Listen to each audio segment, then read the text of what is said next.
Hello दोस्तों, मैं अभिषेक शर्मा आपका हार्दिक स्वागत करता हूं बाजीराव नर्सिंग एकेडमी के ऑनलाइन प्लेटफॉर्म पर। और आज अपन डील करने जा रहे हैं बहुत ही धांसू और इंपॉर्टेंट टॉपिक के बारे में। तो इस वीडियो को मैक्सिमम अपने दोस्तों और अपने चहेतों तक इसको शेयर कर दीजिए ताकि आने वाली हर कॉम्पिटेटिव एग्जाम में हर किसी को इसका लाभ मिल सके कि जो वक्त से लड़कर अपनी नसीब बदल दे इंसान वही जो अपनी तकदीर बदल दे। कब क्या होगा, कल क्या होगा, ये कभी मत सोचो, क्या पता कल आने वाला कल खुद अपनी तस्वीर बदल ले। आने वाला कल खुद अपनी तस्वीर बदल ले कि महफिल भी रोएगी, हर दिल भी रोएगा, डूबेगी मेरी कश्ती तो साहिल भी रोएगा। इतना प्यार बांटूंगा इस दुनिया में ऐ मेरे दोस्त कि मेरे मरने के बाद मेरा आशिक तो क्या मेरा कातिल भी रोएगा। तो यहाँ पर अपन को डील करना है बहुत हुआ मोटिवेशन, आपको इंटरनली मोटिवेट होना है। तो पहला दीजिए अपने जोश जुनून और जज्बे के साथ कि रिकॉर्ड वही तोड़ते हैं जिनकी रगों में खून नहीं, लक्ष्य पाने के लिए जुनून दौड़ता है। तो यहाँ पर अगर आपको कभी असफलता हो जाती है तो हो रही, निरंतर हो रही है असफलताओं से कभी निराश मत होना, क्योंकि गुच्छे की आखिरी चाबी भी कभी कभी ताला खोल देती है, कभी कभी ताला खोल देती है। तो यहाँ पर आपको कभी भी हताश, निराश, उदास होकर के नहीं बैठना है। एक बार अपने दिल से आवाज लगानी है कि यहाँ पर एक बार एक कोशिश और करनी है मेरे को, क्या पता ये मेरी कोशिश है वही मेरे कामयाबी की कहानी बन जाए। तो यहाँ पर अपने आप को इंटरनली मोटिवेट करना है और आने वाली हर समस्याओं के लिए जूझना है। आज आपकी लाइफ में जितना ज्यादा स्ट्रगल होगा आप उतने ही ज्यादा स्ट्रॉन्ग बनोगे, और आप जितने ज्यादा स्ट्रॉन्ग बनोगे आने वाली लाइफ है आपकी उतनी ईजी होती चली जाती है। तो यहाँ पर कहा गया है इतिहास में भी कि जो कभी इतिहास में कहा गया है या लिखा गया है कि यहाँ पर कि कभी जो इंसान कभी संघर्ष से चर्चित परिचित नहीं हुआ, इतिहास गवाह है वो कभी चर्चित नहीं हुआ। जिंदगी हो या व्हाट्सएप, लोग स्टेटस ही देखते हैं। तो अपने आप को स्टेटस को मेंटेन करने के लिए और नर्सिंग ऑफिसर बन के दिखाना है, आपको 80,000 और 1 लाख रुपए की सैलरी उठानी है। तो उसके लिए आज थोड़ी सी मेहनत करनी पड़ेगी, जो जुनून और जज्बे को अपने बरकरार रखना है। आने वाली ये जो भी अपकमिंग एग्जाम है उसमें जाकर के आपको झंडे गाड़ने, तो उसके लिए तैयार रहिए। मैं तैयार हूं, आप तैयार हो जाइए। कभी सभी स्टूडेंट अपनी सीट की पेटी बांध करके तैयार रहिए। तो आज अपन डील करते हैं, कल अपन ने इसका कुछ पोर्शन पढ़ा था वहां पर, उसके बाद में इसको आगे कंटिन्यू करते हैं। यहाँ पर एंटीनेटल पढ़ा, इंट्रानेटल और पोस्टनेटल आज पढ़ने जा रहे हैं। तो उसका एंटीनेटल का या एएनसी का कुछ पोर्शन बचा हुआ है, तो यहाँ पर अच्छे से डील करेंगे। आपको इंपॉर्टेंट क्लास है, पूरी वीडियो को अंत तक देखना है बिना स्किप किए। तो यहाँ पर बिना देरी किए अपन वीडियो स्टार्ट कर देते हैं कि यहाँ पर एंटीनेटल में अपन ने पढ़ लिया है कि एंटीनेटल क्या होती है। एंटीनेटल का मतलब होता है डे ऑफ कंसेप्शन से लेकर के लेबर, ऑनसेट ऑफ लेबर तक का जो समय होता है उसे एंटीनेटल केयर के नाम से जानते हैं। इसके बाद में अपन बात करेंगे कि इंट्रानेटल क्या होती है। इंट्रानेटल का मतलब होता है कि labour of start, onset of labour से लेकर के डिलीवरी ऑफ द फीटस और प्लेसेंटा की डिलीवरी तक का जो समय होता है उसे इंट्रानेटल के नाम से जानते हैं। बात करते हैं एक्स्ट्रानेटल के बारे में, बाद में पोस्टनेटल की बात करें तो पोस्टनेटल के बाद में प्लेसेंटा की डिलीवरी से लेकर के जो 42 डेज का समय होता है या 6 वीक का जो समय होता है उसे पोस्टनेटल के नाम से जानते हैं। तो यहाँ पर अपन ने इंपॉर्टेंट टॉपिक का डील करेंगे कि यहाँ पर क्या क्या होता है। अपन ने कल बहुत सारे टॉपिक इसमें डील कर लिए थे कि यहाँ पर प्रेगनेंसी में कितनी कैलोरी देते हैं, तो कैलोरी की बात करी थी। एक्स्ट्रा कैलोरी देंगे 300 से 350 किलो कैलोरी यहाँ पर देते हैं। बात करते हैं लैक्टेशन की, जहां पर मिल्क को ब्रेस्ट फीडिंग करवाती है मदर अपने बच्चे को, जहां पर भाभी जी दूध पिलाती है, तो यहाँ पर उसको 500 से 550 किलो कैलोरी एक्स्ट्रा देनी है। बात करी थी अपन ने कि कितनी नॉर्मल होती है, तो नॉर्मल का अपन ने जिक्र किया था 1900, सेडेंट्री में 1900 देनी है, नॉर्मल 1900 किलो कैलोरी देनी है। उसके बाद में बात करी थी यहाँ पर मॉडरेट की, तो मॉडरेट में 2230 है। हैवी वर्क करती, जो काम करने जाती है, वर्कर करती है, या फिर मजदूरी करती है खेत में जाकर के, या फिर मकान में मजदूरी करती है, लेबर का काम करनी है, उस ऐसी फीमेल में जिनको जरूरत होती है यहाँ पर ज्यादा एनर्जी की, तो उनको ज्यादा एनर्जी देनी पड़ेगी, ज्यादा कार्बोहाइड्रेट देना पड़ेगा। तो यहाँ पर उसको कितनी किलो कैलोरी एनर्जी देनी थी, वहां पर 2850 किलो कैलोरी देनी है। तो टोटल अपन ने डील किया हुआ था। इसके बाद में बात कर रहे थे अपन की यहाँ पर प्रेगनेंसी में वेट गेन की, तो वेट गेन की अपन बात कर रहे थे। सबसे ज्यादा इंपॉर्टेंट है अकॉर्डिंग टू ट्राइमेस्टर के अकॉर्डिंग कितना वेट देखने को मिलता है। तो यहाँ पर भी एग्जाम में कई बार पूछा हुआ क्वेश्चन है कि यहाँ पर जो वेट गेन होता है ट्राइमेस्टर के अकॉर्डिंग तो कितना होता है। तो यहाँ पर आपको लिखना है फर्स्ट ट्राइमेस्टर की मैं बात करूं तो फर्स्ट ट्राइमेस्टर में 1 kg वेट गेन देखने को मिलेगा। बात करते हैं सेकंड ट्राइमेस्टर की कि सेकंड ट्राइमेस्टर में कितना होता है, तो सेकंड ट्राइमेस्टर और थर्ड ट्राइमेस्टर दोनों में ही 5 kg यहाँ पर वेट गेन देखने को मिलेगा। अगर कोई भाभी जी है वो प्रेग्नेंट हो जाती है तो उसमें फर्स्ट ट्राइमेस्टर में जो वेट गेन देखने को मिलता है 1 kg देखने को मिलेगा, सेकंड ट्राइमेस्टर में 5 kg एंड थर्ड ट्राइमेस्टर में भी 5 kg वेट गेन देखने को मिलता है। बात करते हैं कि टोटल वेट गेन कितना होता है, तो टोटल जो वेट गेन होगा भाभी जी में, तो टोटल वेट गेन होता है आइडियली 11 kg देखने को मिलेगा। तो आइडियल की बात करते हैं कि ideal weight gain during the pregnancy कितना देखने को मिलता है, तो यहाँ पर 11 kg वेट गेन देखने को मिलेगा। आगे बात करते हैं अकॉर्डिंग टू ट्राइमेस्टर के अकॉर्डिंग ध्यान रखना है, फर्स्ट में 1 होगा, सेकंड में 5 एंड थर्ड में 5 देखने को मिलता है। अगर इससे ज्यादा एक्सेसिव वेट गेन होता है तो वो कंडीशन होती है कि जहां पर इक्लाम्सिया एंड प्री एक्लाम्सिया वाली कंडीशन होती है जिसमें फ्लूइड का रिटेंशन होता है, उसकी वजह से ज्यादा उसमें क्या देखने को मिलेगा, एडिमा देखने को मिलता है, हाइपोप्रोटीन यूरिया देखने को मिलेगा, हाइपोएल्बुमिनिया देखने को मिलता है। उस कंडीशन में क्या होता है, वेट का गेन हो जाता है, वहां पर बॉडी में फ्लूइड रिटेंशन करता है, उसकी वजह से ज्यादा वेट गेन देखने को मिलता है। तो बताता है वो कंडीशन कि वहां पर भाभी जी को इक्लाम्सिया एंड प्री एक्लाम्सिया वाली कंडीशन डेवलप हो गई है। आगे इसके बाद में अपन बात करते हैं कि यहाँ पर प्रोटीन की रिक्वायरमेंट कि भाभी जी को कितना प्रोटीन देना है, या प्रेग्नेंट जो प्रोटीन की बात कर रहे थे कि यहाँ पर कितना प्रोटीन देखने को मिलेगा। तो अपन ने कल के वीडियो में भी देखा होगा कि वहां पर आपको कुछ टेक्निकल इश्यू होने की वजह से वॉइस का कुछ मिस्टेक देखने को मिली थी, तो मैं वापस से इसका रिवीजन करा देता हूं कि प्रोटीन कितना लेती है। तो नॉर्मल प्रोटीन की बात करें तो नॉर्मल फीमेल में या नॉर्मल जो प्रोटीन की रिक्वायरमेंट होती है, नॉर्मल आरडीए होती है प्रोटीन की, वो कितनी होती है 1 ग्राम पर केजी देखने को मिलेगी, 1 ग्राम पर केजी पर डे। यानी अगर मान लीजिए कोई पर्सन है, एग्जाम्पल के लिए अगर कोई बच्चा है जिसका वेट है 10 kg, अगर किसी का वेट है तो उसको कितना पर डे कितना प्रोटीन चाहिए, तो उसको 10 ग्राम पर डे उसको प्रोटीन चाहिए, क्योंकि 1 ग्राम पर केजी पर डे के हिसाब से उसको प्रोटीन की रिक्वायरमेंट होती है। अगर कोई मान लीजिए भाभी जी है, नॉन प्रेग्नेंट है, बिना प्रेग्नेंट वाली कंडीशन है केवल, तो वहां पर उसको जितना उसका वजन है उस हिसाब से उसको डेली उतना ही किलोग्राम या उतना जितने किलो की भाभी जी है उतना ग्राम उसको प्रोटीन देना है। अगर भाभी जी 50 किलो की है उसको प्रोटीन 50 ग्राम देना है। अगर भाभी जी 60 किलो की है, भाभी जी को 60 ग्राम प्रोटीन देना है। बात करते हैं प्रेगनेंसी में या फिर प्रेग्नेंट वुमन की बात करें या प्रेगनेंसी में बात करें, तो यहां पर क्या देना है आपको, प्लस 23 ग्राम एक्स्ट्रा, प्लस 23 ग्राम क्या देना है, एक्स्ट्रा प्रोटीन की रिक्वायरमेंट होगी। तो प्लस 23 ग्राम एक्स्ट्रा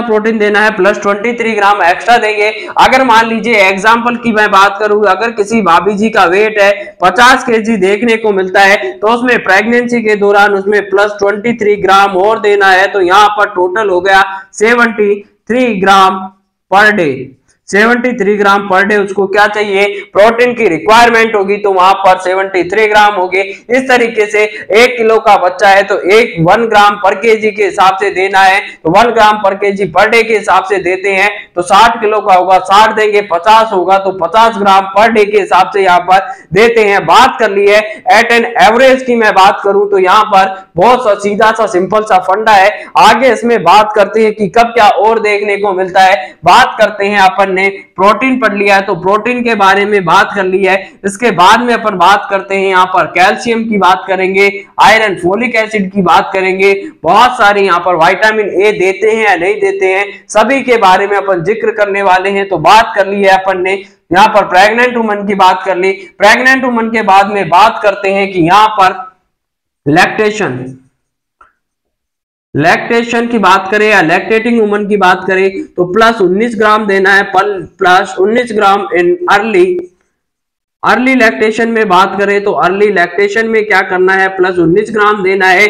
बात करें लेट लैक्टेशन की तो वहां पर प्लस 30 ग्राम एक्स्ट्रा देना होता है। प्लस, प्लस का मतलब ही है कि यहाँ पर एक्स्ट्रा देना है, कितना देना है, अगर अर्ली लैक्टेशन है 0 से 6 मंथ का, अगर भाभी जी प्रेगनेंसी के बाद में 0 से 6 मंथ तक अगर देती है, लैक्टेटिंग कराती है, लैक्टेशन कराती है, तो उसमें प्लस 19 ग्राम एक्स्ट्रा देंगे। बात करें 0-6 से बाद में मोर देन 6 वीक के बाद में, मोर देन 6 मंथ के बाद में बात करते हैं तो प्लस 13 ग्राम एक्स्ट्रा प्रोटीन की यहाँ पर रिक्वायरमेंट होती है लैक्टेशन के दौरान। बात करें एट एन एवरेज की, बात करें कि एवरेज कितना प्रोटीन एक्स्ट्रा देना है, यहाँ पर अगर कुछ नहीं दिया है तो यहाँ पर प्लस 18 ग्राम प्लस 18 ग्राम एक्स्ट्रा प्रोटीन यहाँ पर रिक्वायरमेंट होगी, प्लस 18 ग्राम एक्स्ट्रा प्रोटीन की एट एन एवरेज रिक्वायरमेंट होती है। इसके बाद में अपन बात करते हैं कि कैल्शियम की कितनी रिक्वायरमेंट होती है। तो नॉर्मल जो फीमेल्स होती है या नॉर्मल जो ह्यूमन बॉडी होती है उसमें रिक्वायरमेंट होती है मेनली 450 से 500 mg कैल्शियम पर डे चाहिए। बात करते हैं प्रेगनेंसी के दौरान, तो यहाँ पर प्रेगनेंसी के दौरान इसकी रिक्वायरमेंट सभी की बढ़ती है, कैल्शियम की भी बढ़ेगी। ऑफ कोर्स कैल्शियम की बढ़ने के बाद कैल्शियम हो जाता है 1000 mg या 1 ग्राम की इसकी डेली पर डे रिक्वायरमेंट होती है। बात करते हैं लैक्टेशन के दौरान तो 1000 से लेकर के 1200 mg इसकी रिक्वायरमेंट होगी, यानी 1 से लेकर के और 1.2 ग्राम तक इसकी रिक्वायरमेंट होती है। तो कैल्शियम के बारे में अपन आगे डील करेंगे कि कैल्शियम में कितनी रिक्वायरमेंट होती है। कैल्शियम की बात करें कि कैल्शियम रिक्वायरमेंट कितनी होती है, तो नॉर्मल जो कैल्शियम की रिक्वायरमेंट होती है बात करते हैं 450 से लेकर के 500 mg यहाँ पर कैल्शियम की रिक्वायरमेंट होगी पर डे। आगे बात करते हैं प्रेगनेंसी में कैल्शियम की कितनी रिक्वायरमेंट होती है, तो प्रेगनेंसी की बात करते हैं 1000 mg per day, 1000 mg per day, या फिर बात करते हैं यहाँ पर 1 ग्राम पर डे यहाँ पर प्रेगनेंसी में रिक्वायरमेंट होती है कैल्शियम की। बात करते हैं लैक्टेशन की कि लैक्टेशन में कितनी एनर्जी की रिक्वायरमेंट होगी या कितना कैल्शियम चाहिए।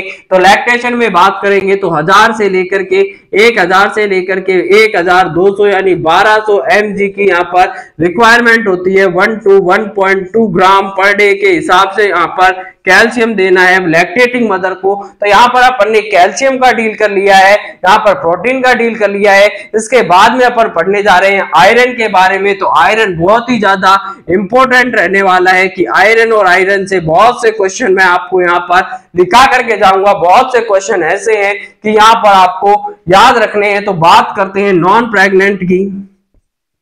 अगर भाभी जी नॉन प्रेग्नेंट है तो वहां पर क्या देखने को मिलेगा, जो आयरन होता है 18 से लेकर के 30 mg पर डे उसको आयरन की रिक्वायरमेंट होती है। लेकिन मैं बात करूं कि भाभी जी अब है वहां पर जोर शोर के साथ में प्रेग्नेंट हो चुकी है, तो प्रेग्नेंट होने के बाद में इसकी जो रिक्वायरमेंट होती है वो बढ़ करके 35 से लेकर के 60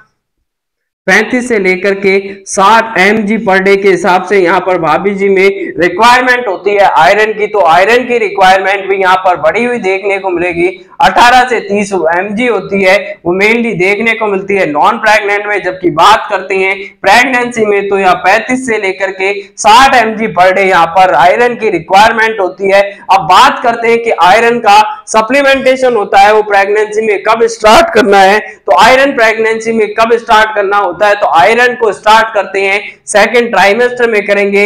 मेनली बात करें तो 16 वीक पर करते हैं। यहाँ पर जब प्रेगनेंसी होती है 16 वीक की हो जाती है तब स्टार्ट करना है।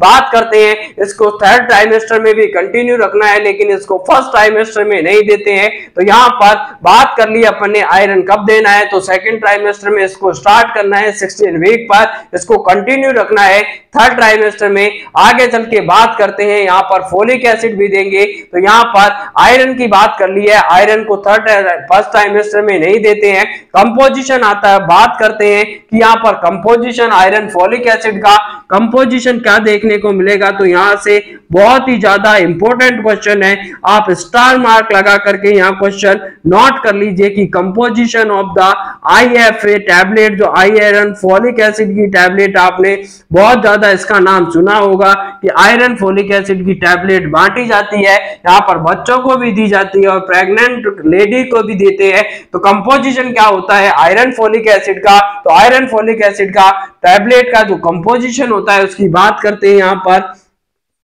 100 mg प्रेगनेंसी में बात कर रहा हूं मैं यहाँ पर प्रेगनेंसी की, कि प्रेगनेंसी में कितना देखने को मिलेगा। तो 100 mg इसमें क्या होता है, एक टैबलेट में 100 mg एलिमेंट आयरन देखने को मिलेगा। एलिमेंट आयरन होता है वो कितना होता है, 100 mg होता है। लेकिन बात करें कि उसमें एक्चुअल आयरन कितना हो देखने को मिलेगा तो 60 mg होता है।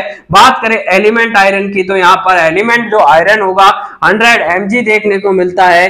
प्लस यहाँ पर आयरन फोलिक एसिड की बात करें तो फोलिक एसिड होता है वो कितना देखने को मिलेगा, तो यहाँ पर 0.5 mg देखने को मिलता है। और 0.5 mg की बात करें तो 500 माइक्रोग्राम है देखने को मिलेगा। तो यहाँ पर अपन को बात करना है आयरन फोलिक एसिड के कंपोजिशन के बारे में। बात करते हैं कि आयरन फोलिक एसिड का कंपोजिशन क्या देखने को मिलता है। आयरन फोलिक एसिड में आयरन होता है वो कितना देना है, 100 mg एलिमेंट आयरन देना है। तो इसमें जो मेनली आयरन होता है 60 mg होता है। लेकिन एलिमेंट आयरन की बात पूछेंगे तो यहाँ पर 100 mg आयरन आपको आंसर देना है। बात करते हैं फोलिक एसिड कितना होता है, तो फोलिक एसिड होता है वो 500 माइक्रोग्राम या 0.5 mg यहाँ पर फोलिक एसिड देखने को मिलेगा। ये बात करिए अपन ने प्रेगनेंसी की। लेकिन बात करें अगर प्रेगनेंसी के बाद में कि यहाँ पर चिल्ड्रंस की बात करते हैं कि चिल्ड्रन में आयरन फोलिक एसिड की जो टैबलेट आती है और ये कितने दिन तक देनी है, तो यहाँ पर प्रेगनेंसी में जो टैबलेट देते हैं फॉर 100 डेज तक इनको टैबलेट को देना है, यानी कि 100 टैबलेट देंगे। प्रेगनेंसी में 100 डे तक देते हैं, 100 टैबलेट देनी है। तो यहाँ पर आगे अपन में बात करने जा रहे हैं कि अगर चिल्ड्रन की बात पूछ ली जाए कि चिल्ड्रन में आयरन की रिक्वायरमेंट कितनी होती है, तो आयरन फोलिक एसिड का क्या कंपोजिशन देखने को मिलेगा इन चिल्ड्रंस में क्या कंपोजिशंस देखने को मिलता है। तो यहाँ पर 100 एलिमेंट आयरन देखा था प्रेगनेंसी में, लेकिन यहाँ पर जो एलिमेंट आयरन होता है वो केवल कितना 20 mg एलिमेंट आयरन होगा। यहाँ पर इसका जो प्रेगनेंसी में होता है उसका 1/5 देखने को मिलेगा। 20 mg एलिमेंट आयरन होता है। प्लस फोलिक एसिड की मैं बात करूं कि फोलिक एसिड कितना होगा, तो फोलिक एसिड भी क्या 1/5 देखने को मिलता है। तो यहाँ पर फोलिक एसिड होगा 100 माइक्रोग्राम या 0.1 mg देखने को मिलेगा। तो यहाँ पर आपको एक क्वेश्चन नोट करना है, फॉर 100 टैबलेट पर ईयर में कितना टैबलेट देनी है, 100 टैबलेट देनी है। और यहाँ पर 100 डे तक देते हैं, वही पर ईयर में 100 हो गई। यहाँ की प्रेगनेंसी में 100 टैबलेट देंगे। और यहाँ पर ईयर जो टैबलेट देते हैं बच्चों में चिल्ड्रंस में वो 20 mg एलिमेंट आयरन होता है। प्लस उसमें क्या देखने को मिलेगा 0.1 mg और 100 माइक्रोग्राम। 0.1 का ही मतलब होता है 100 माइक्रोग्राम इसमें फोलिक एसिड देखने को मिलता है। तो यहाँ पर चाइल्ड में ये देखने को मिलेगा टैबलेट देते हैं वो 100 टैबलेट देते हैं पर ईयर। बात करते हैं अब आयरन को कब लेना है कब नहीं लेना है। तो आयरन को सबसे पहले तो बात कर लेते हैं कि अवॉइड करना है, अवॉइड करने हैं मिल्क और डेयरी प्रोडक्ट को और कैल्शियम को। तो अवॉइड करना है, avoid calcium, milk and milk product. Avoid करना है मिल्क और मिल्क प्रोडक्ट को और कैल्शियम को during the iron therapy. Iron therapy देते हैं या आयरन देते हैं उसके साथ में मिल्क और मिल्क से बनी हुई कोई भी जो डेयरी प्रोडक्ट होती है दही छाछ वगैरह, इन सभी को क्या करना है, कैल्शियम को नहीं देना है, मिल्क और मिल्क प्रोडक्ट नहीं देने हैं। क्योंकि ये क्या करते हैं, ये क्या कर देते हैं, यह जो एब्जॉर्प्शन होता है आयरन का उसको प्रिवेंट करते हैं। तो ये क्या करेंगे, टू प्रिवेंट द, क्या करना है इसको कि अवॉइड करना है कैल्शियम, मिल्क और मिल्क प्रोडक्ट को ड्यूरिंग थेरेपी के दौरान, आयरन थेरेपी के दौरान इनको अवॉइड करना है। Because it not absorb the, it do not because it not absorb the iron, ये आयरन को क्या नहीं होने देते, एब्जॉर्ब नहीं होने देते। तो बात करते हैं यहाँ पर आयरन कैसे देना है। तो आयरन के साथ में कभी भी आपको ना कैल्शियम देना है, ना डेयरी प्रोडक्ट देना है, ना मिल्क देना है, ना दही देना है, ना छाछ देनी है, ना दूध देना है, ना घी देना है, ना घी देना है। तो मिल्क और मिल्क प्रोडक्ट से बने हुए जो भी वस्तुएं होती है आपको डेयरी प्रोडक्ट वो कुछ नहीं देना है, कैल्शियम नहीं देना है, क्योंकि ये जाकर के आयरन के एब्जॉर्प्शन को प्रिवेंट कर देते हैं, एब्जॉर्प्शन को डिले करते हैं, इसलिए नहीं देते हैं। बात करते हैं यहां से क्वेश्चन आए ना आए, लेकिन यहां से क्वेश्चन आएगा। यहां पर आप दोनों पर यहां पर क्वेश्चन मार्क लगा लीजिए, स्टार मार्क लगा करके क्वेश्चन नोट करिए कि यहां पर आयरन को किसके साथ देना है। तो iron is given with, iron को किसके साथ देना है, with citrus fruit, citrus fruits के साथ में देना है। विटामिन सी वाले, जो विटामिन सी वाले फ्रूट्स हैं उनके साथ देना है, सिट्रस फ्रूट्स के साथ देना है, खट्टे फ्रूट्स के साथ में देना है, जूस के साथ में देना है। तो यहां पर आपको विटामिन सी को, आयरन को किसके साथ देना है, किसके साथ नहीं देना है, इसका पूरा ध्यान रखना होता है। तो आयरन को साथ देना है, किसके साथ में, इसका 36 का आंकड़ा है, यह भी ध्यान रखना है। तो आयरन को देना है हमेशा आपको सिट्रस फ्रूट्स होते हैं, जो भी खट्टे सब्जियां होती है, खट्टे जो जूस होते हैं उनके साथ देना है, जिसमें विटामिन सी हो। तो मेनली दिया जाता है आयरन को विटामिन सी के साथ में। यहीं से क्वेश्चन जनरेट होता है कि आयरन को किसके साथ देते हैं, किसके साथ नहीं देते हैं और कब देते हैं। तो 3 क्वेश्चन यहां से आपके बिल्कुल एग्जाम में आने वाले, छपकर आने वाले क्वेश्चन है। तो यहां से क्वेश्चन लिखना, मैं क्वेश्चनों की लाइन लगाता हूं, आप लिखना स्टार्ट कीजिए। सबसे पहले यहां पर आपको मैं कम से कम 10 क्वेश्चन ऐसे बताऊंगा जो आने वाली हर कोई एग्जाम में कहीं ना कहीं से आकर के बिल्कुल टपकने वाला क्वेश्चन है। बात करिए हैं आयरन फोलिक एसिड की। तो आयरन में क्या करते हैं, नॉन प्रेग्नेंट कंडीशन में 18 से 30 mg पर डे रिक्वायरमेंट होती है। बात करें प्रेगनेंसी में तो 35 से 60 mg पर डे इसकी रिक्वायरमेंट होती है। बात की थी अपन ने कि क्या कंपोजिशन होता है आयरन फोलिक एसिड का। तो आयरन फोलिक एसिड के कंपोजिशन की बात करते हैं, प्रेग्नेंट लेडी में बात करें, प्रेगनेंसी में बात करते हैं, 100 टैबलेट देते हैं प्रेगनेंसी में, सेकंड ट्राइमेस्टर में इसको स्टार्ट किया जाता है, थर्ड ट्राइमेस्टर में कंटिन्यू रखते हैं, फर्स्ट ट्राइमेस्टर में इसको स्टार्ट नहीं करते हैं। बात करते हैं इसके कंपोजिशन की, तो इसमें 100 mg एलिमेंट आयरन देखने को मिलेगा, प्लस फोलिक एसिड देखने को मिलेगा 0.5 mg या 500 माइक्रोग्राम। 100 टैबलेट देते हैं यहाँ पर फीमेल को। बात करते हैं चिल्ड्रंस की, तो चिल्ड्रंस में यहाँ देखने को मिलेगा 20 mg एलिमेंट आयरन होता है, प्लस 0.1 mg या 100 माइक्रोग्राम फोलिक एसिड देते हैं। बात करें यहाँ पर कि अवॉइड की आयरन को किसके साथ देना है, बच्चों में 100 टैबलेट देंगे पर ईयर। आगे बात करते हैं कि यहाँ पर कैल्शियम के साथ में मिल्क और मिल्क क्या देना है या नहीं देना है। तो यहां पर अपन ने बात करी थी कि यहां पर अवॉइड क्या करना है। तो जब भी आयरन थेरेपी देते हैं तो उसके साथ कैल्शियम को, मिल्क और मिल्क प्रोडक्ट को अवॉइड करते हैं, कोई भी डेयरी प्रोडक्ट इसके साथ नहीं देते हैं। लेकिन बात करें एग्जाम में, सेकंड क्वेश्चन नोट करिए यहां से, अगला जो क्वेश्चन रहने वाला है कि जब आयरन को कैल्शियम और मिल्क प्रोडक्ट के साथ नहीं दे सकते तो किसके साथ देना बेटर रहेगा। तो यहां पर विटामिन सी के साथ में जो खट्टे फ्रूट्स होते हैं, खट्टे जूस होते हैं, सिट्रस फ्रूट्स होते हैं, जूस होते हैं, उनके साथ में प्रीफर किया जाता है, ताकि जाकर के ये क्या करते हैं, आयरन के एब्जॉर्प्शन को क्या करता है, जल्दी से जल्दी कराते हैं, आयरन के एब्जॉर्प्शन में हेल्प करते हैं। बात करी अपन ने इसके बाद में कि आयरन को कब देना है। तो आयरन का best time to deliver the iron therapy को देने का जो सबसे बेस्ट टाइम होता है बिफोर या ड्यूरिंग मिल्क। बिफोर मिल्क या जैसे ही आप मिल्क लेने जाते हैं उससे जस्ट पहले, just before milk and during milk देना है इसको, आफ्टर मिल्क इसको नहीं देते हैं। लेकिन बात पूछ ली जाए कि बच्चों में कब देते हैं, तो बच्चों में आफ्टर मील देते हैं। क्यों देते हैं आफ्टर मील, क्योंकि इसका जो टेस्ट होता है मेटालिक टेस्ट होता है। लेकिन जब अगर बच्चों में आपने पहले इसको दे दिया है तो बच्चे में क्या होगा, वहां पर उसको एनोरेक्सिया हो जाएगा, बच्चा होगा वो एपेटाइट नहीं होगा, उसका एपेटाइट होगी लेकिन उसको क्या करेगा, वो अवॉइड करेगा। क्योंकि बच्चों में अगर टेस्ट खराब कर दिया है आपने पहले तो वो उसको पता नहीं है, वो फिर बाद में खाना नहीं खाएगा, तो इसीलिए बच्चों में बाद में देते हैं। लेकिन बात करें अब बच्चों में भी क्या करना है, डायरेक्ट स्पून से नहीं देना है, चम्मच से नहीं देना है, उसको स्ट्रॉ या ड्रॉपर से देना है। अब स्ट्रॉ या ड्रॉपर से क्यों देते हैं, इसके पीछे भी एक क्वेश्चन आएगा कि स्ट्रॉ या ड्रॉपर से क्यों दिया जाता जाता है आयरन। तो आयरन स्टेरॉयड ड्रॉपर से इसीलिए देते हैं क्योंकि आयरन जाकर के टीथ में डिस्कलरेशन करवा सकता है, टीथ का येलोनेस करवा सकता है, टीथ को डिस्ट्रॉय कर सकता है, इसीलिए उसमें ड्रॉपर से देना है। डायरेक्टली आपको पोस्टीरियर फेरिंग्स में जाकर के पीछे की साइड आपको डालना है ताकि वो डायरेक्टली चला जाए, दांतों या टीथ के संपर्क में नहीं आना चाहिए। तो यहाँ पर अपन ने बहुत से क्वेश्चन डील कर लिए हैं। इसके बाद में आपको बच्चे के घर वालों को समझाना है या भाभी जी को समझाना है कि जब भी आप आयरन थेरेपी लेती है तो आयरन थेरेपी के दौरान मेनली इसका जो साइड इफेक्ट होता है, इसका जो स्टूल का कलर होगा वो डार्क ब्राउन कलर का या डार्क ब्लैक कलर का स्टूल देखने को मिलता है। तो घबराई नहीं, अगर डार्क ब्राउन कलर का ब्लैक कलर का स्टूल आता है तो ये आयरन थेरेपी की वजह से हो रहा है। और आपको भाभी जी को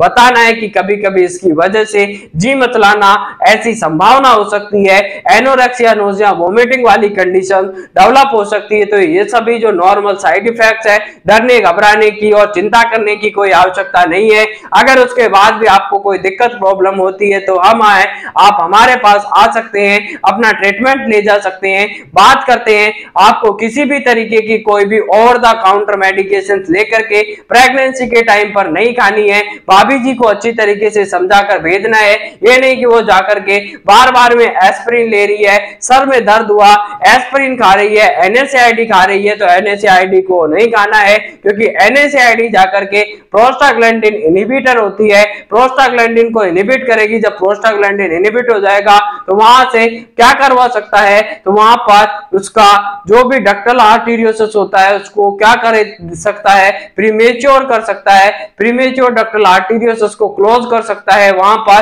डक्टल आर्टेरियोसिस को बंद कर देगा। तो उसमें बहुत सारी बच्चे में दिक्कत देखने को मिल सकती है, कॉम्प्लिकेशंस हो सकती है। तो यहाँ पर अच्छी तरीके से अपन ने आयरन से रिलेटेड और फॉलिक एसिड से रिलेटेड सभी क्वेश्चन डील कर लिए हैं। आई होप, मैं ऐसी उम्मीद करता हूं कि आपको ये बिना रटे ये टॉपिक समझ में आ गया। अगर समझ में आ गया तो वीडियो को ज्यादा से ज्यादा अपने मैक्सिमम दोस्तों तक इसको शेयर कर दीजिए और चैनल को सब्सक्राइब करके आप और हमारी मेहनत, दोनों की मेहनत रंग लाने वाली है। जब भी आप एग्जाम देने जाओगे इससे कोई क्वेश्चन बाहर जाने वाला नहीं है। आयरन फॉलिक एसिड से बात करते हैं अब फॉलिक एसिड की, फॉलिक एसिड को कब देना होता है तो इसके बारे में भी आपको मैं 4 लाइन लिखा देता हूं कि कब आपको फॉलिक एसिड देना है। तो फॉलिक एसिड के बारे में आप हेडिंग डाल लीजिए कि फॉलिक एसिड, आयरन आपने अच्छी तरीके से पढ़ा है, फॉलिक एसिड का टैबलेट का कंपोजिशन पढ़ लिया है, लेकिन बात करते हैं कि फॉलिक एसिड को कब स्टार्ट करना है। आयरन तो आप स्टार्ट करेंगे सेकंड ट्राइमेस्टर में, लेकिन फॉलिक एसिड को स्टार्ट करना होता है फर्स्ट ट्राइमेस्टर में, इसको स्टार्ट करेंगे। अब फर्स्ट ट्राइमेस्टर में स्टार्ट क्यों करते हैं, क्योंकि आयरन होता है, फॉलिक एसिड होता है, वो क्या करता है, प्रिवेंट करता है न्यूरल ट्यूब डिफेक्ट को। और न्यूरल ट्यूब का डिफेक्ट होता है वो कब जनरेट हो जाता है, न्यूरल ट्यूब का बनना कब बनती है, तो फर्स्ट ट्राइमेस्टर में न्यूरल ट्यूब बनकर के तैयार हो जाती है। न्यूरल ट्यूब का मतलब होता है कि जो भी आपकी स्पाइनल कैविटी होती है, स्पाइन और स्पाइन से ब्रेन से रिलेटेड जो कैविटी बनती है न्यूरल ट्यूब कहलाती है। तो उस ट्यूब में अगर किसी तरीके की फॉलिक एसिड की कमी देखने को मिलती है तो उसमें जो डिफेक्ट होता है उसे न्यूरल ट्यूब डिफेक्ट के नाम से जानते हैं। तो यहाँ पर आपको हेडिंग लगानी है फॉलिक एसिड के बारे में कि फॉलिक एसिड की कितनी क्या रिक्वायरमेंट है। तो रिक्वायरमेंट अपन ने पढ़ ली है। रिक्वायरमेंट की बात करें तो यहाँ पर प्रेगनेंसी में बात करी थी कि फॉलिक एसिड की जो रिक्वायरमेंट थी वो थी यहाँ पर 500 माइक्रोग्राम या फिर 0.5 mg देखने को मिलती है। चिल्ड्रंस में बात करी थी तो चिल्ड्रन की अपन ने बात कर ली है कि चिल्ड्रन में कितनी देखने को मिलती है डेली। तो इसकी बात करी अपन ने कि यहाँ पर 100 माइक्रोग्राम या फिर 0.1 mg देखने को मिलेगी। बात करते हैं नेक्स्ट की प्रेगनेंसी में इसको कब स्टार्ट करता है, तो स्टार्ट इन प्रेगनेंसी में कब इसको स्टार्ट करते हैं, तो प्रेगनेंसी में इसको स्टार्ट करने का जो टाइम होता है फर्स्ट ट्राइमेस्टर में इसको स्टार्ट कर देते हैं। अब फर्स्ट ट्राइमेस्टर में जाकर क्या करती है, ये क्या करेगी, to prevent the neural tube defect, to prevent NTD. NTD का मतलब होता है न्यूरल ट्यूब डिफेक्ट को ये प्रिवेंट करती है। न्यूरल ट्यूब डिफेक्ट का मतलब होता है जो न्यूरल ट्यूब बनती है अगर उसमें किसी तरीके की कोई भी ओपनिंग या डिफेक्ट पाया जाता है तो उसे न्यूरल ट्यूब डिफेक्ट के नाम से जानते हैं। अब फर्स्ट ट्राइमेस्टर में इसको स्टार्ट करना जरूरी होता है क्योंकि न्यूरल ट्यूब होती है उसका फॉर्मेशन क्या होता है फर्स्ट ट्राइमेस्टर में ये होता है। अगर आपने सेकंड ट्राइमेस्टर में दिया है फॉलिक एसिड तो इसका कोई लाभ नहीं मिलने वाला है क्योंकि आपकी पहले ही आपकी न्यूरल ट्यूब बनके तैयार हो गई है। और अगर न्यूरल ट्यूब में फॉलिक एसिड की due to the deficiency, neural tube defect कब होता है, एनटीडी कब होती है, तो due to the deficiency of folic acid. अगर फॉलिक एसिड की कमी रह गई है तो उस पर्सन में या भाभी जी में होने वाला जो बच्चा है नन्ना मुन्ना रसूला है भाभी जी का उसमें क्या हो सकता है यहाँ पर देखने को मिलेगी कि वहां पर नन्हे मुन्ने रसगुल्ले में न्यूरल ट्यूब है वो ओपन रह गई है, न्यूरल ट्यूब का डिफेक्ट पाया जाता है या न्यूरल ट्यूब में किसी तरीके की कोई ओपनिंग पाई जाती है तो उसे न्यूरल ट्यूब डिफेक्ट के नाम से जानते हैं। अब बात करते हैं इसको कब स्टार्ट करना है, तो फर्स्ट ट्राइमेस्टर में स्टार्ट करना है, 3 मंथ पे स्टार्ट करते हैं। इसको बात करते हैं स्टार्ट करने की, तो फर्स्ट ट्राइमेस्टर में रिड्यूस करती है chances of the neural tube defect के चांसेस को कम करेगी, तो इसको फर्स्ट ट्राइमेस्टर में स्टार्ट कर देना है। लेकिन बात करते हैं अब अगर किसी को भाभी जी को if the history of the neural tube defect, if the history है अगर किसी भाभी जी को हिस्ट्री है यहाँ पर न्यूरल ट्यूब डिफेक्ट की तो इसको स्टार्ट कब करना है, इसको स्टार्ट करना है before the conception, before the conception से पहले इसको स्टार्ट कर देना है।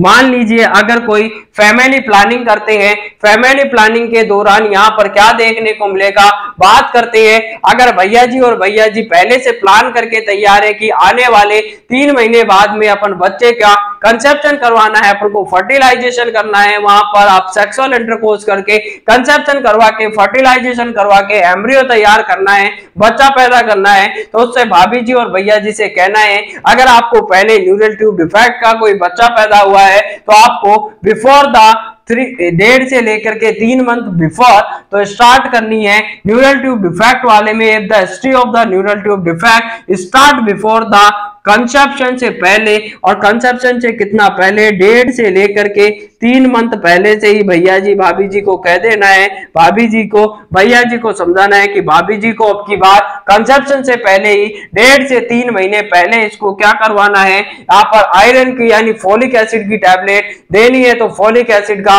टैबलेट देंगे तो जाकर के अब जो आपकी प्रेगनेंसी होगी उसमें क्या करेगा, ये न्यूरल ट्यूब का जो डिफेक्ट है उसको प्रिवेंट कर सकता है। आगे बात करते हैं वाटर की, कि वाटर का क्या देखने को मिलता है, तो वाटर की जो रिक्वायरमेंट होती है वो भी यहाँ प्रेगनेंसी के दौरान इंक्रीज हो जाएगी।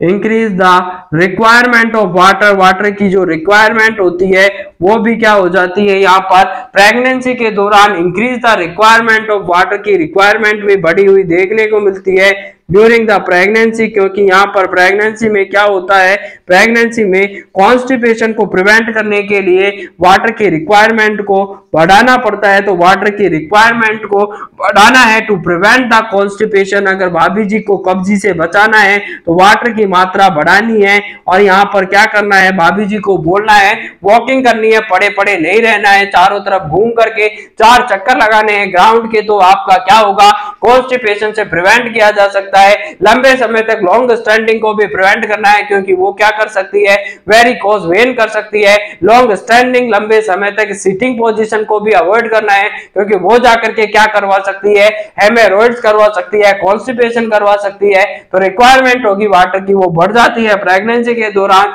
टू प्रिवेंट द कॉन्स्टिपेशन को प्रिवेंट करने के लिए। अब बात करते हैं और बॉडी को क्या करना है, to keep the body hydrate, to keep the body hydrate, to keep the body की हाइड्रेट करने के लिए भी यहाँ पर पानी की जरूरत पड़ती है। तो यहाँ पर बहुत से इंपॉर्टेंट है, जल बिना कल नहीं है, जल ही जीवन है और जीवन का आधार है। तो यहाँ पर पानी की मात्रा भी आपको बढ़ा करके रखनी है। बात करना है यहाँ पर हाई फाइबर डाइट देनी है, भाभी जी से बोलना है कि उसको क्या करना है, हाई फाइबर डाइट लेनी है। तो high fibre diet, high fibre diet देते हैं। भाभी जी को बोलना है कि वहां पर भाभी जी आपको क्या लेनी है, हाई फाइबर डाइट देते हैं। यहाँ पर प्रेगनेंसी में क्या करते हैं, हाई फाइबर डाइट देते हैं। बात करते हैं विटामिन ए की, तो विटामिन ए का क्या करेंगे, यहाँ पर आप कॉर्नर में लिख लीजिए कि विटामिन ए के साथ में क्या करना है। तो विटामिन ए को क्या करना है, अवॉइड करना है,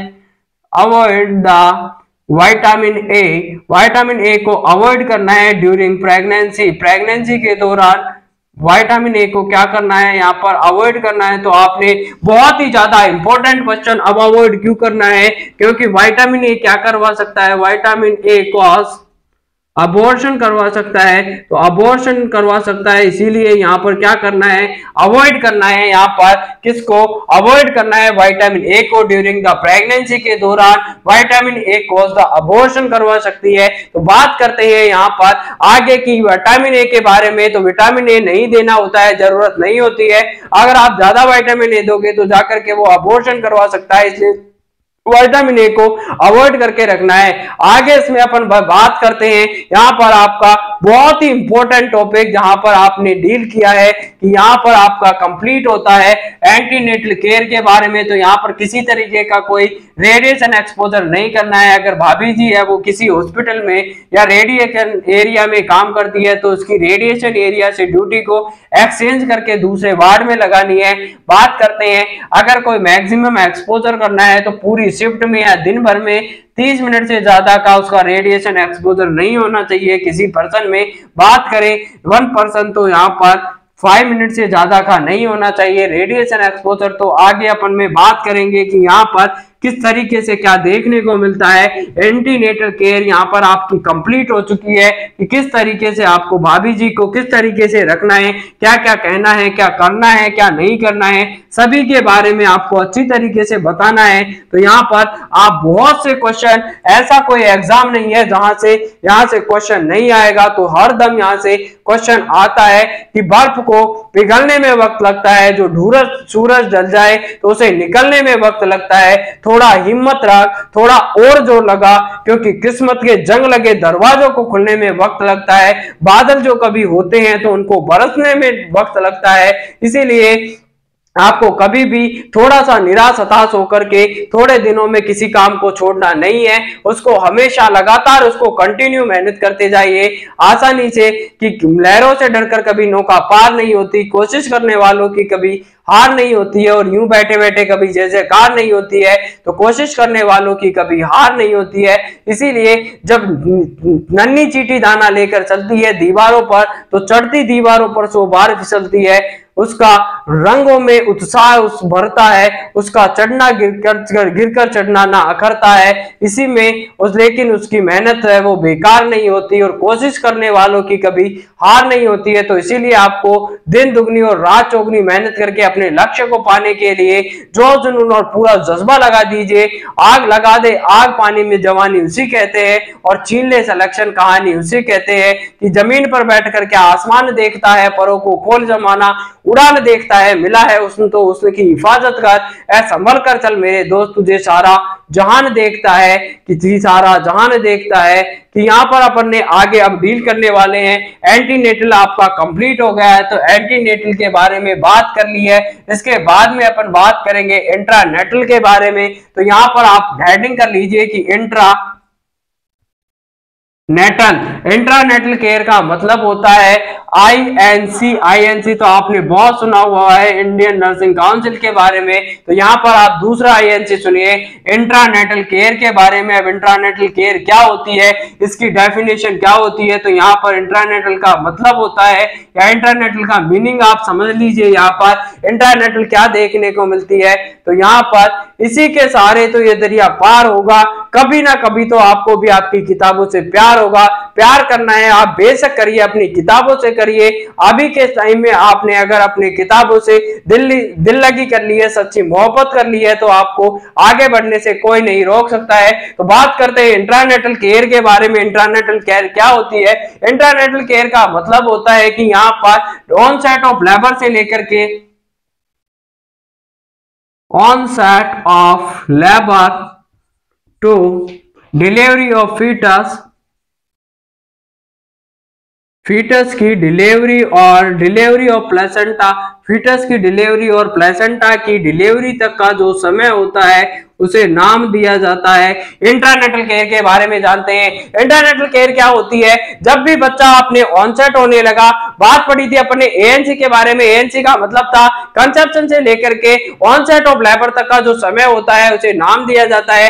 एंटीनेटल केयर के बारे में बात करते हैं। इंट्रानेटल केयर तो ऑनसेट ऑफ लेबर से लेकर के फीटस की डिलीवरी या प्लेसेंटा की डिलीवरी तक का जो समय होता है उसे नाम दिया जाता है, या उसके दौरान जो केयर दी जाती है उसे नाम देते हैं इंट्रानेटल केयर के नाम से जाना जाता है। तो यहाँ पर आपने इंट्रानेटल केयर पढ़ना स्टार्ट कर दिया है। तो बात करते हैं कि डिलीवरी को कंडक्ट किया जाता है। अब जब भी डिलीवरी होगी तो डिलीवरी को कंडक्ट किसके द्वारा किया जाएगा? ट्रेंड बर्थ अटेंडेंट के द्वारा या टीबीए के द्वारा, बर्थ की अटेंडेंट के द्वारा, ट्रेंड बर्थ अटेंडेंट के द्वारा डिलीवरी होती है वो करवाई जाती है। और टीबीए कब आया था? तो टीबीए आया था 2000 से लेकर के 2001 में टीबीए आया। और इसे बर्थ स्किल अटेंडेंट होता है या स्किल बर्थ अटेंडेंट होता है, वो डिलीवरी करवा सकता है। तो डिलीवरी कौन करवाएगा? The delivery is conducted by, किसके द्वारा डिलीवरी कंडक्ट की जाती है? तो trend birth attendant, trend birth attendant के द्वारा डिलीवरी कंडक्ट करवाई जाती है। और ट्रेंड बर्थ अटेंडेंट कब आया था? 2000 से 2001 में ये आया था। या बात करते हैं डिलीवरी कौन कंडक्ट करवा सकता है? स्किल बर्थ अटेंडेंट करवा सकता है। स्किल बर्थ अटेंडेंट भी यहाँ पर डिलीवरी करवा सकता है। तो यहाँ पर स्किल बर्थ अटेंडेंट और ट्रेंड बर्थ अटेंडेंट डिलीवरी करवा सकता है। इसके बाद में अपन बात करते हैं यहाँ पर जब भी डिलीवरी होती है तो डिलीवरी के दौरान क्या यूज करना है? 5 क्लीन्स का, 5 क्लीन का आपको ध्यान रखना है। जब भी आप कहीं पर डिलीवरी करवाते हैं तो डिलीवरी हॉस्पिटल डिलीवरी होती है, वहां पर 5 क्लीन यूज करते हैं। लेकिन होम डिलीवरी हो रही है, होम डिलीवरी है, लेकिन आपको क्या करना है? हॉस्पिटल डिलीवरी को क्या करना है? इनिशिएट करना है। अगर मान लीजिए यहाँ पर घर पर डिलीवरी हो रही है तो 5 क्लीन का ध्यान रखना है। अब 5 क्लीन में क्या होता है? सबसे पहले तो क्लीन सरफेस होना चाहिए, क्लीन सरफेस होगा चलेगा। सेकंड नंबर की बात करते हैं, क्लीन सरफेस के बाद में क्लीन कोड यूज करना है। जो भी आप क्लीन सरफेस के बाद में क्लीन कोड यूज करना है। क्लीन हैंड होने चाहिए उसके, जो भी पर्सन डिलीवरी कंडक्ट करवाता है उसके हैंड्स हैं वो बिल्कुल क्लीन हैंड होने चाहिए। यहाँ पर अच्छी तरीके से उसको बीटाडिन से या अच्छी तरीके के जो भी आपके माइक्रो ऑर्गेनिज्म को हटाने वाले, माइक्रोब्स को मारने वाले, जो जर्म को मारने वाला जो साबुन आते हैं या जो भी आपका सॉल्यूशन है उसको यूज करना है। तो क्लीन हैंड यूज करना है, क्लीन सरफेस होना चाहिए, क्लीन हैंड होने चाहिए, क्लीन कोड होना चाहिए, क्लीन थ्रेड, क्लीन थ्रेड। या फिर इसके साथ में कोड के साथ में क्या है? कोड का मतलब है, थ्रेड का मतलब है कोड क्लैम्प, क्लैम्प वाटर। और क्लीन क्या होनी चाहिए? यहाँ पर ब्लेड। तो ब्लेड भी ये नहीं है कि कोई सी भी उठा करके वहां नाल को काट दिया यहाँ पर जा करके, तो वहां पर क्या नहीं करना है? अम्बिलिकल कोड को काटने के लिए क्लीन ब्लेड का यूज करना है। तो मेनली जो 5 क्लीन यूज किए जाते हैं, पहला है कि क्लीन सरफेस यूज करना है, क्लीन हैंड्स होने चाहिए। सरफेस से मतलब है कि जहां पर आप डिलीवरी कंडक्ट करवा रहे हो वो बिल्कुल जो स्पेस है वो स्टरलाइजेशन वाला होना चाहिए, वहां पर किसी तरीके का इन्फेक्शन नहीं होना चाहिए। बात करते हैं क्लीन हैंड की, तो सबसे पहले डिलीवरी करवाने वाले, कंडक्ट करवाने को वाले को क्या करना है? हैंड की क्लीनिंग करनी है, अच्छी तरीके से हैंड वॉशिंग करना है। तो हैंड वॉशिंग की क्या क्या स्टेप होती है अपन ने वीडियो बनाया हुआ है पहले प्रोसीजर के दौरान, तो वहां जाकर के आपको पूरी वीडियो को देखना है क्योंकि इंपॉर्टेंट है हैंड वॉशिंग। इससे एग्जाम में या एम्स में या यहाँ पर सीएचओ की जो भी कॉम्पिटेटिव एग्जाम है वहां पे क्वेश्चन आता है। बात करते हैं क्लीन ब्लेड यूज करनी है। जब भी आपका अम्बिलिकल कोड को काटते हैं तो उस टाइम पे क्लीन ब्लेड का या क्लीन सीजर का यूज करना है। तो क्लीन ब्लेड कह सकते हैं या इसको, या क्लीन सीजर का यूज किया जाएगा। बात करें क्लीन कोड यूज करना है, क्लीन कोड में अम्बिलिकल कोड वो जो लगाते हैं वो क्लीन होना चाहिए, क्लीन थ्रेड का यूज करना है। अब इसके बाद में 2 एडिशनल क्लीन भी WHO ने ऐड कर दिए हैं, तो इसमें 2 एडिशनल टू एडिशनल क्लीन की बात करें कि WHO ने टू एडिशनल क्लीन भी इसमें यूज किया है, तो WHO ने यहाँ टू एडिशनल क्लीन और जोड़ दिए हैं। फर्स्ट क्लीन है इसमें कि क्लीन टॉवल होना चाहिए। जो टॉवल है यूज करते हैं आप इंटरनेटल केयर के दौरान, यहाँ पर डिलीवरी के दौरान, वो क्या होना चाहिए, टॉवल है वो क्लीन होना चाहिए और क्लीन वाटर का यूज करना है। ये नहीं कि यहाँ पर गंदा नाली का पानी ला करके आप डिलीवरी करवा रहे हो, तो वाटर क्लीन होना चाहिए, क्लीन टॉवल का यूज करना है। तो ये पूरी तरीके से आपका क्या हो चुका है, यहाँ पर क्लीन के बारे में पढ़ लिया है कि कौन कौन सा जब भी डिलीवरी करवाते हैं 5 क्लीन यूज करते हैं। WHO ने बताया कि 7 क्लीन आपको यूज करना है, तो 2 एडिशनल क्लीन और जोड़ दिए, clean towel and clean water का यहाँ पर यूज करना है। इससे आगे पढ़ते हैं कि WHO ने यहाँ पर यह बात बताई है, India has been declare from the, या यहाँ पर एलिमिनेट हो गया है इंडिया से। यहाँ पर क्या देखने को मिला है, इंडिया है वो बिल्कुल यहाँ से इरेडिकेट हो चुका है या एलिमिनेट हो गई है। यहाँ से डिजीज है 7th और 8th डे डिजीज के नाम से जानी जाती है, जहां पर टेटनस नियोनेटोरम और पर्प्यूरल टेटनस थी वो यहाँ से बिल्कुल पूरी तरीके से यहाँ से जड़ से खत्म कर दी गई है इंडिया से। तो अभी इंडिया में देखने को नहीं मिलती है। इंडिया से ये डिजीजेज हैं, 2 डिजीजेज जो पहले बहुत देखने को मिलती थी, उन्हीं को प्रिवेंट करने के लिए ये 7 क्लीन और 5 क्लीन का यूज किया जाता है। तो यहाँ पर देखते हैं कि यहाँ पर इंडिया है वो क्या हो गया है, फ्री फ्रॉम या एलिमिनेट हो गई है यहाँ से tetanus neonatorum. India has eliminated 2 diseases. India से क्या हो चुकी है, 2 डिजीजेज है जो कि एलिमिनेट हो चुकी है, रेडिकेट हो चुकी है। तो फर्स्ट है यहाँ पर पर्प्यूरियल टेटनस, पर्प्यूरियल टेटेनस एंड टेटनस नियोनेटोरम है वो 2 डिजीजेज है जो कि पहले बहुत होती थी, अब यहां से क्या हो चुकी है, इरेडिकेट या एलिमिनेट हो चुकी है इंडिया से। तो इंडिया से कब एलिमिनेट हुई थी, तो यहाँ पर अगस्त 2015 में इंडिया से एलिमिनेट हुई, अगस्त 2015 में। लेकिन इंडिया को सर्टिफाइड किया गया है, यहाँ पर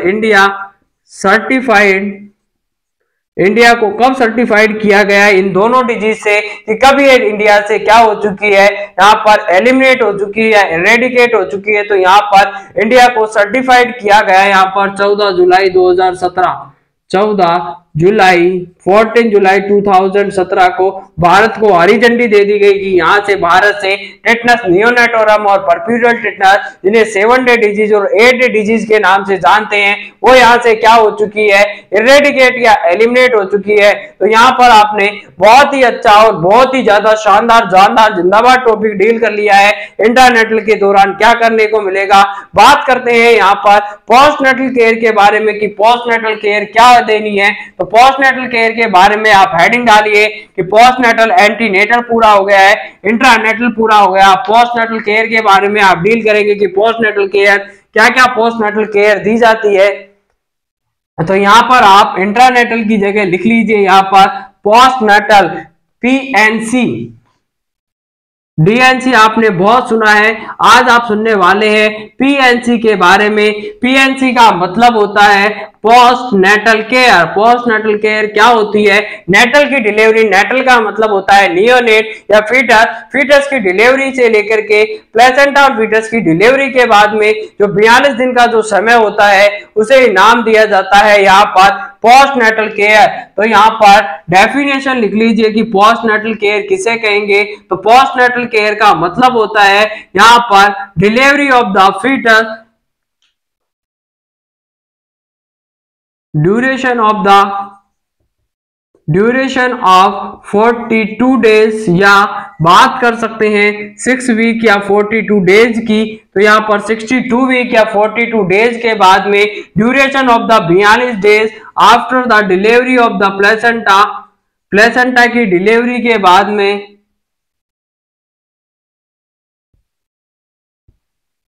प्लेसेंटा की डिलीवरी के बाद में क्या होता है, 42 डेज या 76 वीक का जो पीरियड होता है उसे नाम दिया जाता है पोस्टनेटल केयर। यानी इसका मतलब देखने को मिलेगा, अगर मान लीजिए फीटस और प्लेसेंटा की डिलीवरी के बाद में, तो प्लेसेंटा की डिलीवरी से लेकर के आगे वाले जो 42 दिन का जो समय होता है उस दौरान जो केयर दी जाती है उसे पोस्टनेटल केयर के नाम से जानते हैं। तो यहाँ पर पोस्टनेटल केयर क्या है इसके बारे में आपने पढ़ लिया है। अब बात करते हैं इसमें पोस्टनेटल के दौरान के क्या क्या चेंजेस देखने को मिलता है। इसे पोस्टनेटल की केयर होती है और पोस्टनेटल को क्या नाम दिया जाता है, यहाँ पर परफ्यूरियम के नाम से जानते हैं। तो यहाँ पर आपको लिखना है कि postnatal care is also known as, it is also known as, एक का मतलब है it is also known as puerperium period. Puerperium period के नाम से भी जानते हैं। तो postnatal period is also known as puerperium period के नाम से जानेंगे। अब परफ्यूरियम की बात करते हैं। परफ्यूरियम होता है वो 3 टाइप का देखने को मिलता है। तो परफ्यूरियम में बात करेंगे, फर्स्ट में क्या होता है, इमीडिएट परफ्यूरियम पीरियड। इमीडिएट परफ्यूरियम, पीपी का मतलब है इमीडिएट परफ्यूरियम पीरियड। इमीडिएट परफ्यूरियम पीरियड कब होता है, तो इमीडिएट परफ्यूरियम पीरियड होता है 0 से लेकर के जो फर्स्ट 20 आवर का जो पीरियड होगा इसे इमीडिएट पीरियड के नाम से जानते हैं। बात करते हैं सेकंड नंबर पे कि अर्ली, इमीडिएट के बाद में आता है अर्ली परफ्यूरियम पीरियड। अर्ली परफ्यूरियम पीरियड होता है वो 2 से लेकर के 7 डेज का जो टाइम पीरियड होता है उसे नाम दिया जाता है अर्ली परफ्यूरियम पीरियड। बात करते हैं लेट परफ्यूरियम पीरियड की कि लेट परफ्यूरियम पीरियड किस नाम से जाना जाएगा, या लेट परफ्यूरियम पीरियड होता है कब से कब का होता है, तो 8 से लेकर के आने वाले जो 42 डेज तक का पीरियड होता है, या लेकर के 2 से लेकर के बात करें यहाँ पर 2 से लेकर के 6 वीक तक का जो पीरियड होता है उसे नाम देते हैं लेट परफ्यूरियम पीरियड। तो यहाँ पर परफ्यूरियम पीरियड के बारे में आपको जानना है। परफ्यूरियम पीरियड होता है वो पोस्टनेटल केयर होती है उसे परफ्यूरियम पीरियड के नाम से जानते हैं, जहां पर डिलीवरी से लेकर के 42 दिन तक का जो समय होता है परफ्यूरियम पीरियड कहलाता है। परफ्यूरियम पीरियड को मेनली 3 भागों में डिवाइडेड किया जाता है। 3 टाइप का होता है। इमीडिएट परफ्यूरियम पीरियड, जहां पर इमीडिएट में क्या देखने को मिलेगा, 0 से लेकर या 1 से लेकर के 24 घंटे तक का पीरियड होता है। फर्स्ट 24 आवर का पीरियड होगा, तो यहां पर आप लिख सकते हैं फर्स्ट 24 आवर का जो पीरियड होता है उसे परफ्यूरियम पीरियड कहते हैं। इमीडिएट परफ्यूरियम पीरियड कहलाएगा। अर्ली परफ्यूरियम पीरियड में क्या होता है, 2 से 7 दिन का देखने को मिलेगा। बात करते हैं लेट परफ्यूरियम की, तो 8 से लेकर के 42 दिन का या 2 से लेकर के 6 वीक तक का जो समय होता है उसे नाम दिया जाता है यहाँ पर लेट परफ्यूरियम पीरियड के नाम से इसको जानते हैं। आगे बात करते हैं परफ्यूरियम पीरियड में यूट्रस की बात करेंगे। तो नॉर्मल अपन बात करते हैं कि यूट्रस में क्या क्या चेंजेस देखने को मिलता है। तो यूट्रस की बात कर लो, यहाँ पर यूट्रस होता है नॉन प्रेग्नेंट की बात करें, ऐसी महिलाएं या ऐसी भाभी जी जिनमें की प्रेग्नेंट नहीं है, उनमें यूट्रस की साइज की बात करते हैं। तो यूट्रस की जो साइज होती है वो 7.5 × 5 × 2.5 सेंटीमीटर देखने को मिलेगी। 7.5 लेंथ होती है, इसके विड्थ होती है बात करें 5 सेंटीमीटर, एंड जो थिकनेस होती है वो 2.5 सेंटीमीटर की होती है। लेकिन बात करें प्रेगनेंसी में और जो इसका वेट की बात करते हैं कि यहाँ पर इसका वेट कितना देखने को मिलता है यूट्रस का, तो यूट्रस का वेट होगा वो मेनली 50 से लेकर के 60 ग्राम या 50 से लेकर के एट एन एवरेज 80 ग्राम देखने को मिलेगा। लेकिन बात करते हैं आपको एग्जाम में आ जाए 50, 60, 80, तो 60 इसको आंसर देना है। यहाँ पर आपको क्वेश्चन मार्क लगा करके, स्टार मार्क लगा करके क्वेश्चन नोट कर लीजिए। अगर प्री प्रेग्नेंट वाली कंडीशन में यूट्रस का वेट पूछते हैं 50 से 80 ग्राम इसका नॉर्मल होता है, लेकिन 60 ग्राम आपको एवरेज आंसर देना है, तो 60 ग्राम इसका आंसर देंगे। बात करते हैं प्रेगनेंसी वाली कंडीशन में या प्रेग्नेंट फीमेल में जो साइज की बात करें तो साइज होती है ये कितनी हो जाती है, यहाँ पर 35 से लेकर के 36 सेंटीमीटर इसकी साइज हो जाएगी, बहुत बड़ा हो जाता है। बात करें वेट की तो यहाँ पर भाभी जी के यूट्रस का जो वेट होता है बहुत ही ज्यादा हो जाएगा, और ज्यादा में कितना हो जाएगा, 900 से 1000 ग्राम यहाँ पर देखने को मिलेगा। पूरे के पूरा 1 किलो का यहाँ पर यूट्रस का वजन हो जाता है। तो यहाँ पर अगर कोई स्क्रीनशॉट लेना चाहता है जल्दी से स्क्रीनशॉट ले लीजिए। फिर इसके आगे बढ़ते हैं अपन की क्या देखने को मिलेगा।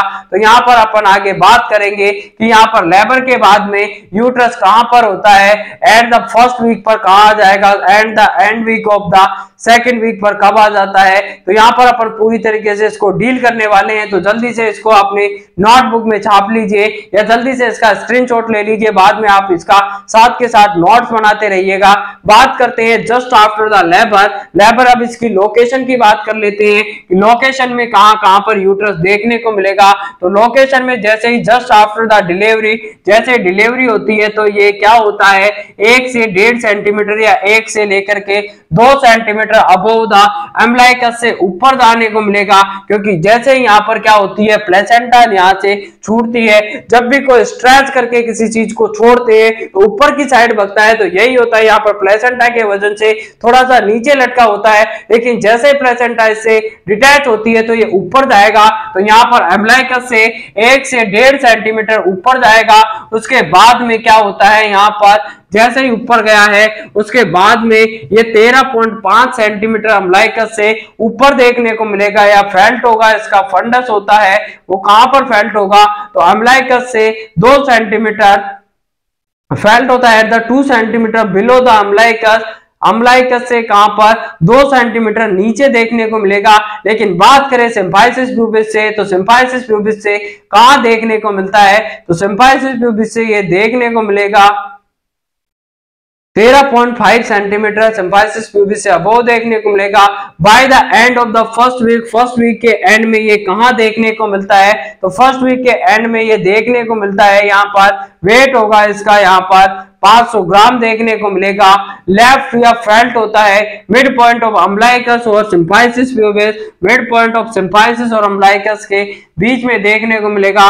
बात करते हैं सेकंड वीक पे, तो सेकंड वीक पे ये क्या हो जाता है, यहाँ पर आकर के सेकंड वीक या 10 डेज आफ्टर द डिलीवरी के बाद में ये ट्रू पेल्विक का ऑर्गन बन जाता है।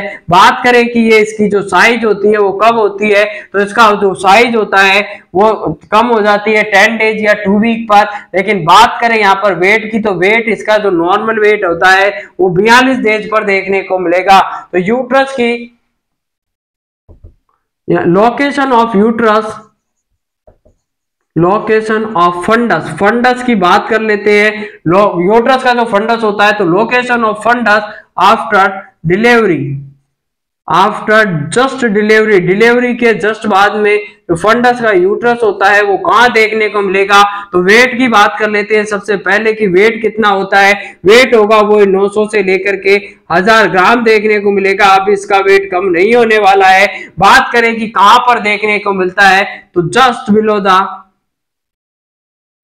2 सेंटीमीटर बिलो द अम्बिलिकस से कहां होगा, ये अम्बिलिकस से क्या होता है जस्ट 2 सेंटीमीटर नीचे देखने को मिलेगा। उसके बाद में 24 घंटे बाद में बात करते हैं 2 सेंटीमीटर बिलो द अम्बिलिकस। बात करें तो जस्ट आफ्टर डिलीवरी के बाद में 24 सेंटीमीटर नीचे आ गया। अब बिलो द अम्बिलिकस और 13.5 सेंटीमीटर कहां से होता है, 13.5 सेंटीमीटर फ्रॉम द सिम्फाइसिस